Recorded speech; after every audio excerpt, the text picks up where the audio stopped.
Unabashed.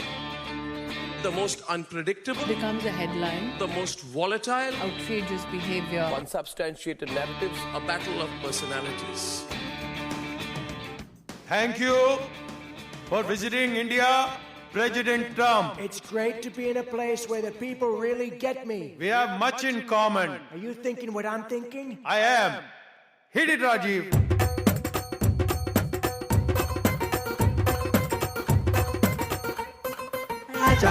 It's Modi and the Don. With the strong man song.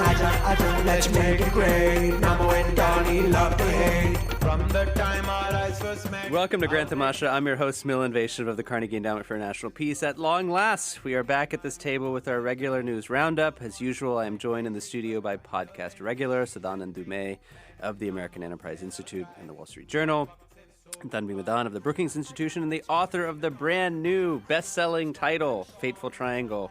Welcome back to the studio. Good to be back. Good to be back, Milan. So, I don't know if you guys saw over the weekend, James Crabtree made a plea to podcasts that they should eliminate the first 2 to 3 minutes of useless chatter and just get to the main... Our whole thing is useless chatter. Exactly, the main substance.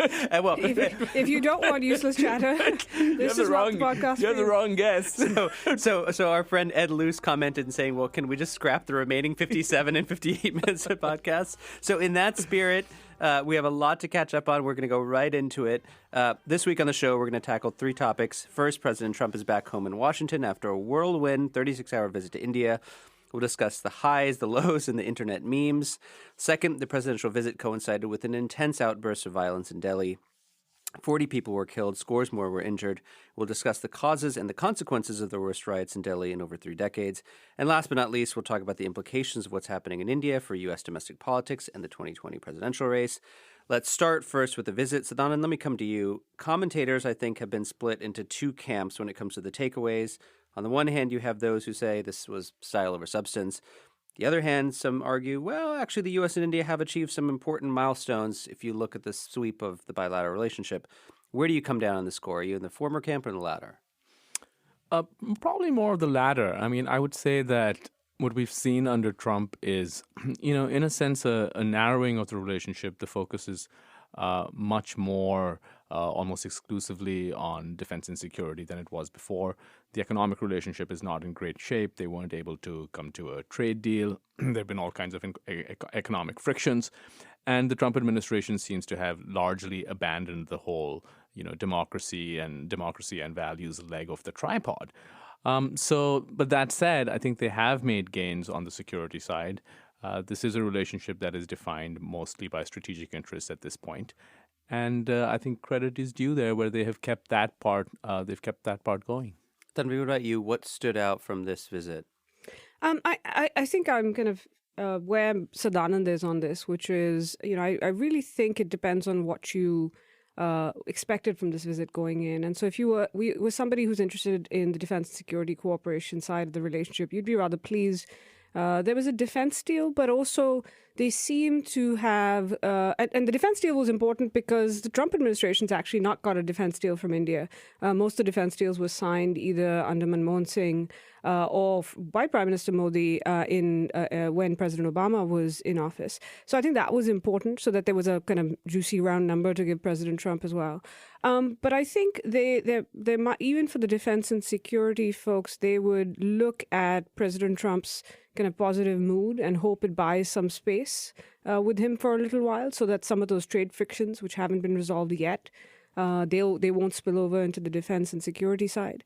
But I think also, you'll see that even on the trade side, there was some language, not just during the trip in the joint statement, but from Foreign Minister Dr. S. Jaishankar, that potentially you could expect something, at least a phase 1 deal in weeks, if not a few months.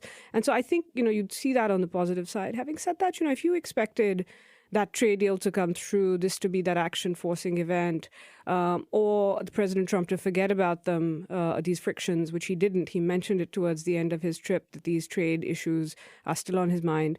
Or you expected, for example, kind of the administration to say something publicly about what was happening in Delhi, then you'd say, that hadn't happened. to give the administration credit. They did talk about the importance of diversity and pluralism 7 times in President Trump's speech. So just to recap for our listeners, when you talk about a phase 1 trade deal, that's the kind of mini deal that addresses some of the irritants that both sides have identified.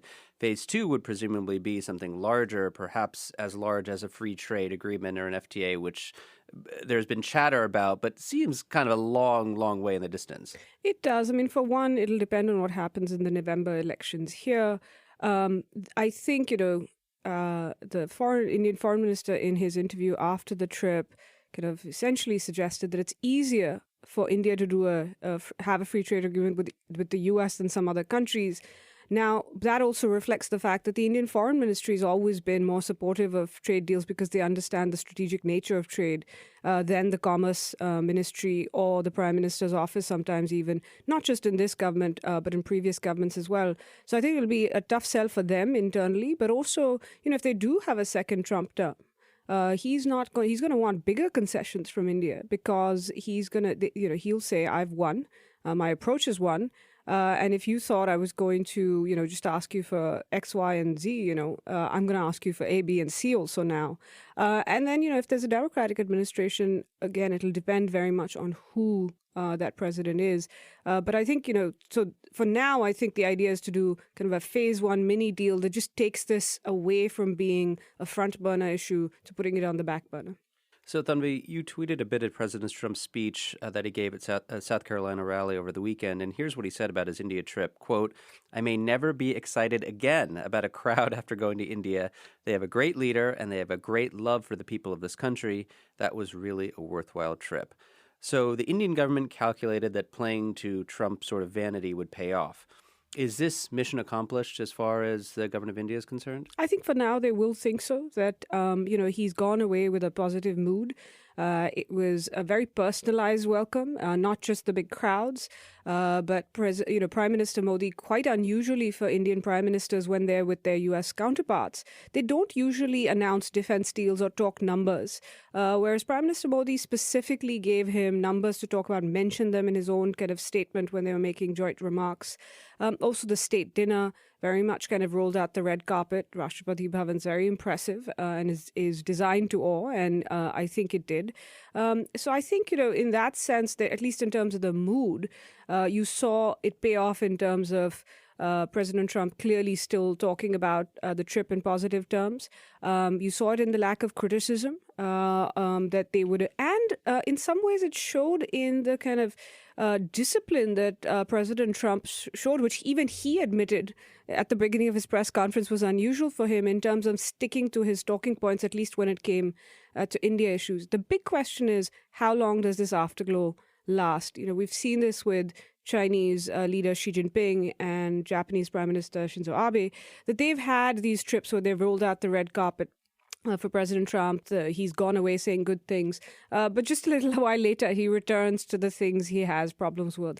So I think India will be hoping to extend this period of kind of bonhomie, but I think there's also recognition, which is why there's need to get this mini trade deal, that it might not last. So let me just quickly add to that. I agree with what Tanvi said, but in addition to the fact that the Indian government clearly wanted to charm Trump and seems to have succeeded in charming him, I think this is also a public diplomacy win for India. Here you have the U.S. president going into the American heartland and essentially saying nice things about India, the Indian people, and the Indian government.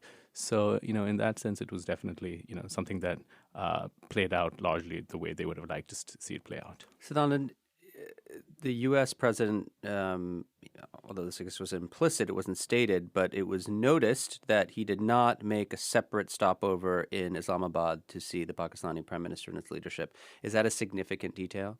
Yeah, but this is not the first time. I don't think Obama did either. I think that, our old assumptions about the hyphen, they were weakened when they've been weakening over time. And then over the last couple of visits, the American president has not felt that they must necessarily go to Pakistan every time they go to India. And that just reflects the fact that the strategic weight of those two countries they're not in the same ballpark anymore, and India is simply much more important to the U.S. than Pakistan is. Tanvi, let me ask you about another country, which is China. Your new book, we're going to talk about this in the podcast in a couple of weeks, traces 30 years of the triangular relationship between the U.S., India, and China. I'm curious, what was the reaction in Beijing to Trump's visit? Do they have reason to worry? So I'll answer that, but just to pick up on Sadanand's point about Pakistan, I mean, one thing was striking is if any other U.S. president had gone to India and said relatively positive things about U.S.-Pakistan relations and about Pakistan, you'd have seen a much more critical reaction in India. And I think the fact that there wasn't shows how carefully the government and kind of the people around them are handling this president, recognizing he doesn't like kind of criticism. On China, we haven't seen kind of an official reaction yet, but I can't imagine they would have seen this visit positively. China has. It doesn't often think of India as a priority, but they do worry about India in conjunction. With the U.S. India as a U.S. partner is being problematic for them. And there have been efforts to, for example, by officials as well as kind of a lot of analysts close to the Chinese government who have tried to, on occasion, make statements that would create differences between the U.S. and India, essentially saying to India, look, the U.S. is just trying to use you as a frontline state, or try the Asia for Asian line.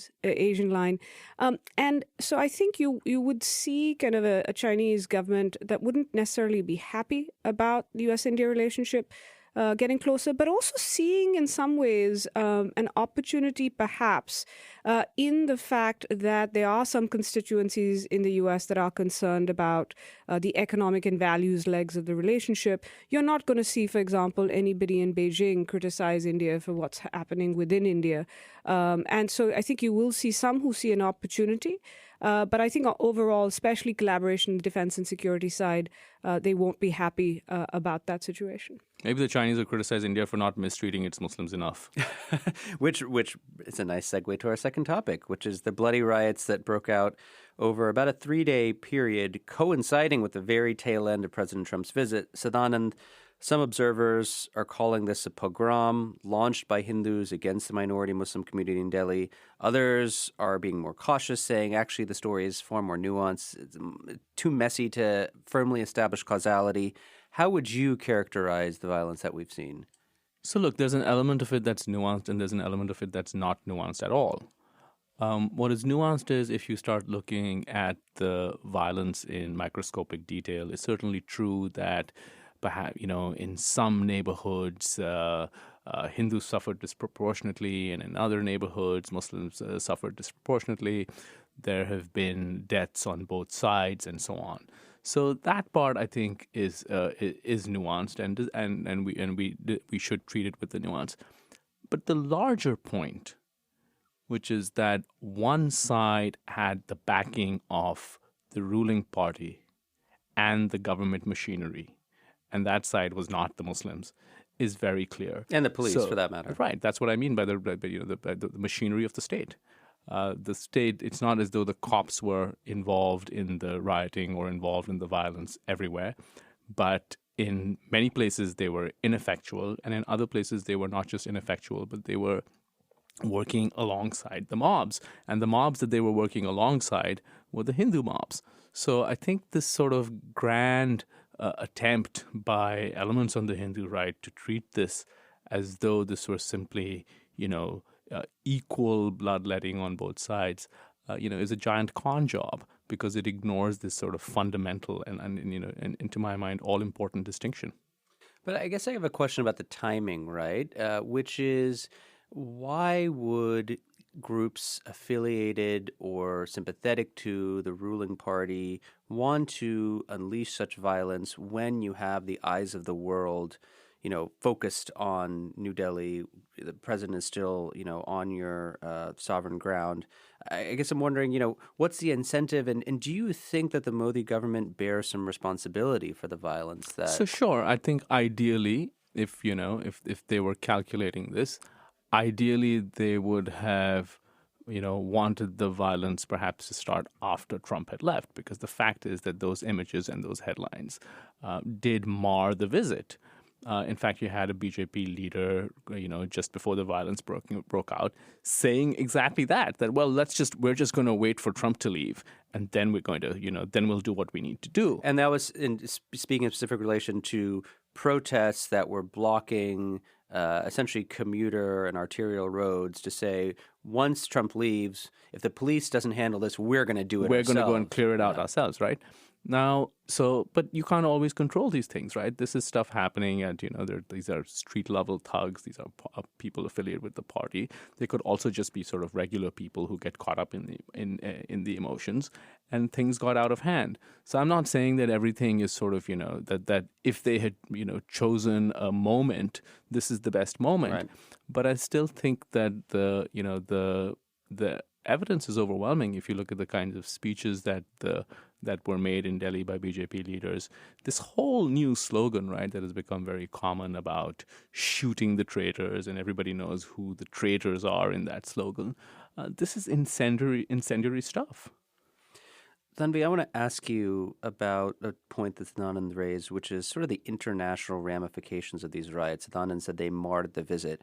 You had most major television networks in India, in any way, cutting to a split screen where you had the president or the first lady on the left-hand side, and then billows of black smoke, fires, bodies on the right. Does this have lasting consequences for India's reputation? And I think the most stark split screen was the first lady attending a happiness class, and then somebody being beaten. In the other split screen. I think the question really is how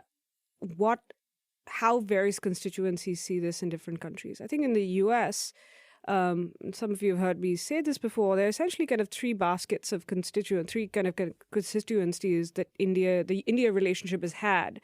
The strategic, economic, and values-based communities that, think. And for the last 2 decades, you've generally had them all converge on this idea that India is important. And I think what the kind of Delhi riots will do, I think they definitely feed into the idea that the values constituency has, that there have been setbacks with regard to India. They're not kind of pushing this relationship in the same way anymore.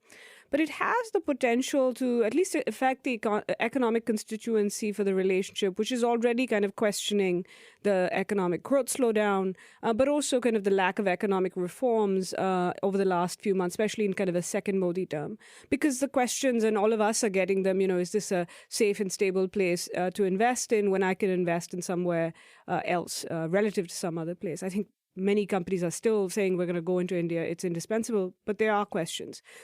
But I think as long as that strategic, and we've saw this with the Trump visit and the very fact that President Trump even went, given some of these other concerns over the last few months related to either Kashmir or CAA, as long as there's enough of a strategic constituency and a strategic case for India, that is, and the idea has generally been in the face of a rising China and particularly concerns about Chinese behavior, a relationship with India is crucial, particularly as part of an Indo-Pacific strategy. As long as that is moving forward, there's a willingness to kind of look the other way, or at least not pay so much attention to these issues.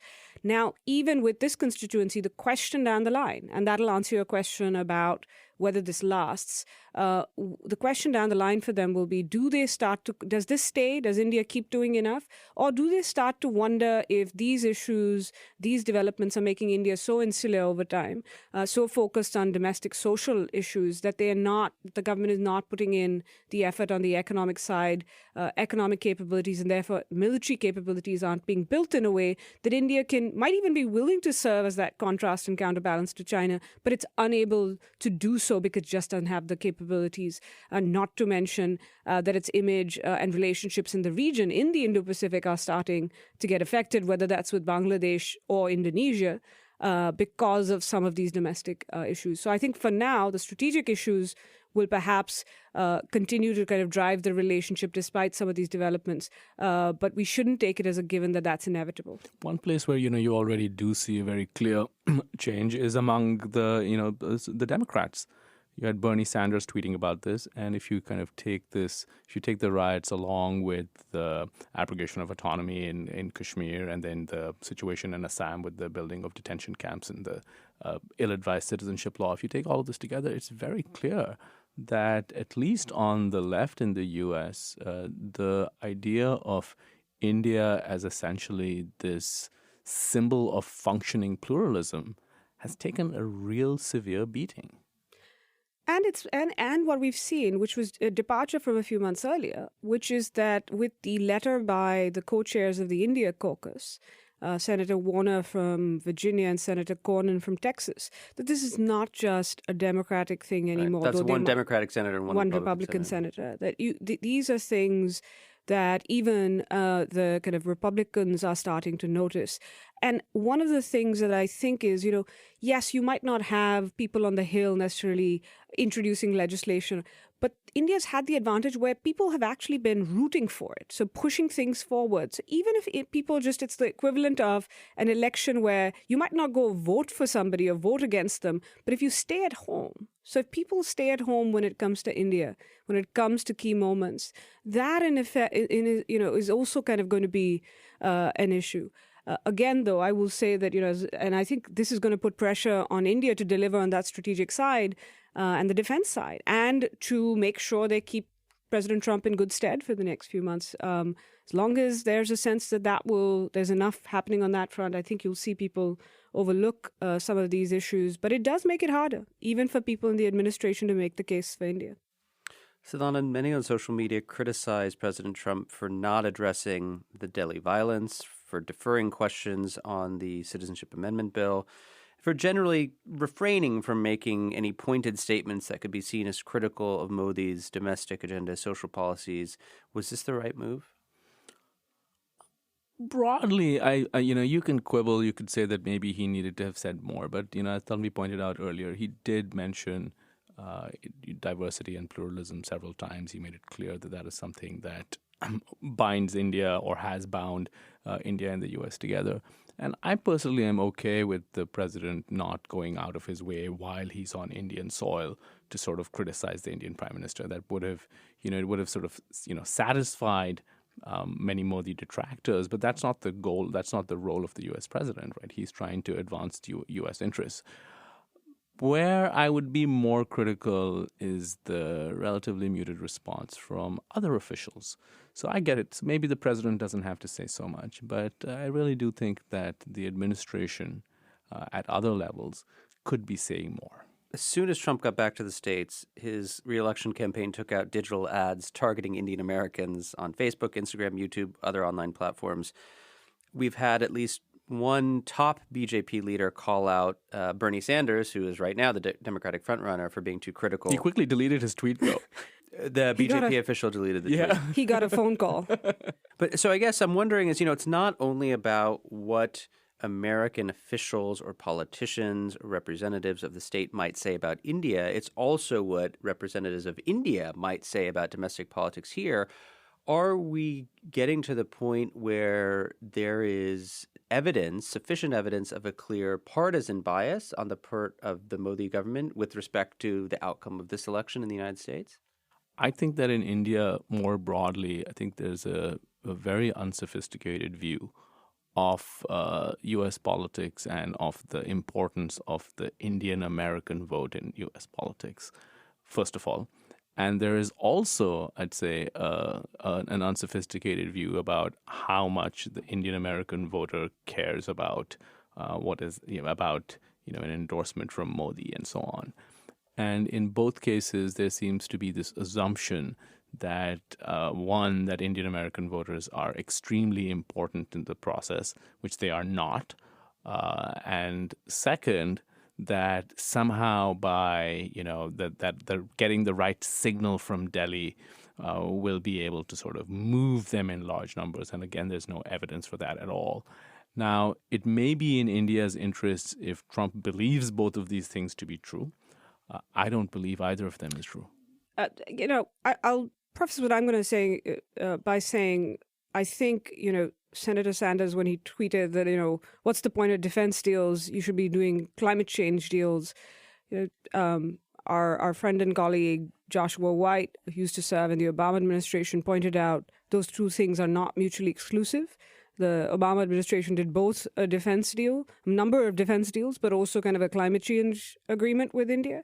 So I think there are problems with Senator Sanders' kind of view of this, and he also clearly missed that during the visit there was an agreement that the new U.S. Development Finance Corporation is going to finance $600 million worth of clean energy projects, renewable energy projects in India. So I think, you can argue, and one should, about how Senator Sanders kind of sees these aspects. But I think I think India should be very wary of remembering its own history, both as a target, but also looking at how other countries' attempts to influence American elections have gone, that I think India should be very wary of getting into this game, or even be seen as getting into this game, particularly at a time when in the U.S. there's a lot of concern about foreign influence or interference in American elections. This is not going to win India any friends. In fact, it will lose India friends.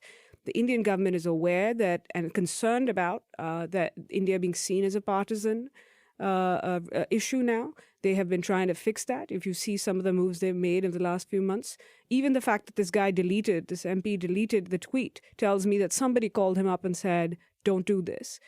Because we've seen these Indian attempts or alleged. But how do you stop stupidity from breaking out in the BJP ranks? I don't think all the time, every day. I don't think it is the random tweet, right? If the random tweet had happened without the context of a number of kind of people who have who are official roles either in the BJP or the government saying similar things, plus a very loud and obvious effort in the UK on the part of the overseas friends of BJP, and also countries like Canada expressing concerns. CSIS, the Canadian Intelligence Agency, put India in its top 5 list of countries whose influence it was concerned about in the last election. And let that be a lesson to folks who think that India can have an effect. They backed the wrong horse in Canada, and these kind of things have an impact. And in the UK, they might tell themselves that it had a positive effect, but all the data shows that those moves didn't have a positive effect on the actual results, and they managed to upset some people about what India is capable of doing. Even the UK government, led by the Tories, expressed concern officially about these groups doing it. So I just think, especially in the US, where unlike Canada and the UK, there are actually not even that many swing votes, so to speak, that is not going to serve India well to be seen as doing some of these things. Just we're not disagreeing on what should be done. What I'm just pointing out that there are many people, including at very senior levels in the BJP, who habitually find themselves in these kinds of situations, and I just don't see this changing anytime soon. Well, I mean, I think this kind of links back to Sadanand's answer a little bit on the riots, right? Which is, it is not as if there is always a very clear command and control system. There are people who are operating at the locality, at the neighborhood level, forget about locality level, right? Who may take a certain statement or a tweet or a message or a WhatsApp as a signal of encouragement, of emboldenment, and act. That doesn't necessarily mean it emanated from the very top. But this wouldn't be a problem if it's just some guy at the neighborhood level. The problem is that you have people at very senior levels who seem to display the same lack of judgment as someone at a neighborhood level. At the end of the day, the Prime Minister could not have made it clearer with his welcomes for both President Obama and President Trump that he considers the U.S. relationship crucial to his strategic and economic plans. It even helps give India some cover on these issues, and it helps India in the UN, the Financial Action Task Force. He's made this a priority. The message has to come from him to these folks. Now, it's true, he cannot control, nobody can control, as we know from personal experience, everybody on Twitter. But a signal has to be sent, including by kind of consequences for people if they think that these things actually matter. And I don't know, maybe they think it doesn't matter. And maybe we're just, overplaying this. But if they think it matters, I think a signal has to be sent in some ways that these things are not acceptable. And you can't, you might not be able to control violence, but when you, for example, have people who were, MPs who were, for example, using some of these slogans, shoot the traitors, etc., during Delhi elections and given a front row seat at the Trump speech in Ahmedabad, that sends a signal of a different kind. So you might not be able to control it, but there are ways of actually sending a message to your own folks about what's acceptable and what is not. So I want to end the show like we do every week, asking each of you to tell our listeners about one story coming out of India that they should be paying attention to, but may not be. What's on your list, Sadanand? So the Maharashtra state government has decided to make Marathi mandatory in all schools. Now, in the past, there have been exemptions for certain schools, basically schools that are, where non-state schools, some of the more elite schools. It would be very interesting to see if this is in fact implemented.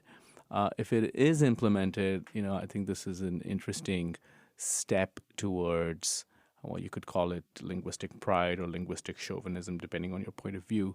But I think it's just a larger trend that we're seeing in many parts of India that is worth keeping an eye on. Tanvi, what about you? So the story I thought didn't get enough attention was the Trump roundtable with Indian business leaders. For so many different, that transcript, or if you want to watch it, the video was amazing because the one time you saw President Trump kind of, not stick to his talking points, and actually then also tell Indian CEOs kind of maybe to wait for after the election to invest in the U.S., which any other American president would have been criticized for. But to me, it was also kind of the Indian business leaders, not just their kind of style and kind of the way they were talking to him, but how they, very much in line with the Indian government's kind of effort to talk about India's utility for the U.S., were, highlighting how they were creating jobs in the U.S., how they're contributing to skilling Americans, to manufacturing in America. And the one I noticed, because I kind of watched this Huawei story closely, was this kind of one of the kind of CEOs talking about how he was keeping Chinese equipment out of his telecom network. That was Ambani, right? Yeah, that was Ambani.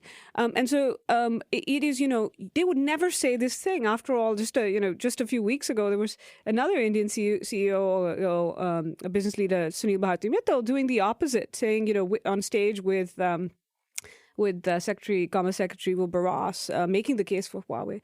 So it was just really interesting to me to watch how these business leaders were saying things. Now, I don't know if they didn't expect this to be on video or kind of public, but it was quite striking to me. Also to tell you how important maybe the U.S. has become for them, or at least it was conveyed to them that it's a good idea for them to highlight what they're doing in the U.S. And we all spent a long time trying to figure out who the steel magnate Patel was, who was really Mittal. We'll end with best week, worst week. Sadanand, who had the worst week in India? No, Amit Shah, Home Minister Amit Shah. You had the national capital burning during a visit by the U.S. president. Where the hell was Mr. Strongman Master Administrator? Who we should remind our listeners that the police in Delhi fall under the jurisdiction not of the state government, but the Union Home Ministry, which Amit Shah. Yeah, absolutely. And I think he is being criticized, but he would be criticized even more if people weren't so terrified of him. Tanvi, who had the worst week? My hometown, Delhi. It's just been really sad to see. I grew up in India in the 80s and 90s. These issues, there was constantly these kind of issues that were being relitigated from history, ending up in violence.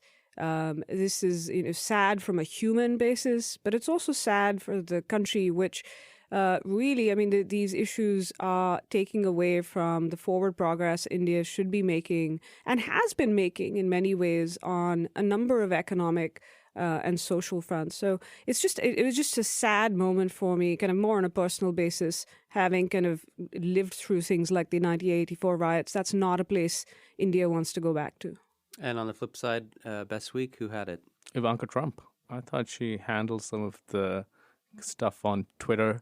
Some of it was a little bit, sexist, but she handled creepy. She handled it with great panache and aplomb. Right. The sort of stuff about her going to the Taj Mahal and then various people sort of photoshopping their own pictures onto it to sort of indicate that they were kind of with her there. So And her having a good laugh. I thought it was a very, very classy, great public diplomacy. Tanvi, what about you?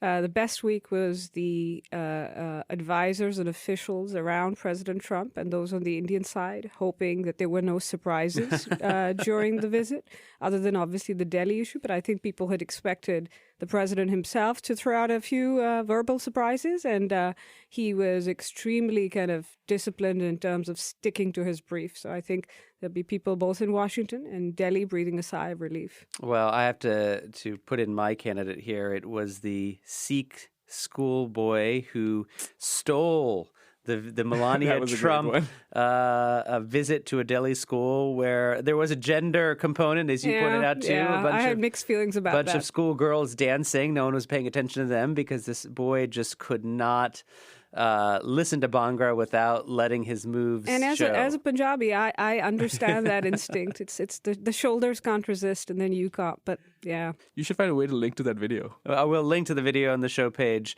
My guests today are Sadanand Dhume of AEI and the Wall Street Journal, and Tanvi Madan of the Brookings Institution. Guys, look forward to seeing you back here soon. Looking forward to being back. Thanks, Milan. Grant Tamasha is a co-production of the Carnegie Endowment for International Peace and the Hindustan Times. You can find us on iTunes or wherever you get your podcasts. Don't forget to rate and review. It helps others find the show more easily. For more information about the show and to find the writing we referenced on this week's episode, visit our website, granttamasha.com. Production assistance comes from Megan Maxwell and Rachel Osnos. Tim Martin is our audio engineer, and Lauren Dueck is our executive producer. Thanks for listening, and see you next week.